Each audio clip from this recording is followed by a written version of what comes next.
British వాళ్ళు మన India వదిలి వెళ్ళిపోవడానికి అల్లూరి సీతారామరాజు, భగత్ సింగ్, సుభాష్ చంద్రబోస్ వంటి ఎంతో మంది స్వాతంత్ర యోధులు పోరాడితే గానీ మనకు స్వాతంత్రం రాలేదు. బ్రిటిష్ వాళ్ళు 1608లో మన గడ్డ మీద అడుగు పెట్టారు. ఒకవేళ అడుగు పెట్టకపోతే, అంటే బ్రిటిష్ వాళ్ళు మన ఇండియాకి రాకపోతే ఏమయ్యేదో చూద్దాం రండి. ముందుగా ఇలాంటి స్వాతంత్ర సమరయోధులు చనిపోయే వాళ్ళే కాదు. ముందుగా నష్టాల గురించి మాట్లాడుకుందాం.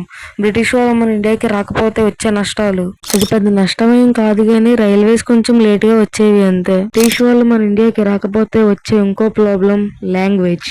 అవునండి, మీరు వింటుంది నిజమే. ఇంగ్లీష్ మన ఇండియాకి వచ్చేది కాదు. అయినా ఇది పెద్ద ప్రాబ్లమే కాదు, ఎందుకంటే మన ఇండియాలో అప్పట్లో చాలా లాంగ్వేజెస్ ఉండేవి.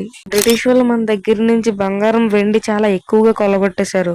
ఒకవేళ అలా చేయకపోతే మన దగ్గర వెండి, బంగారానికి కొదవే ఉండదు.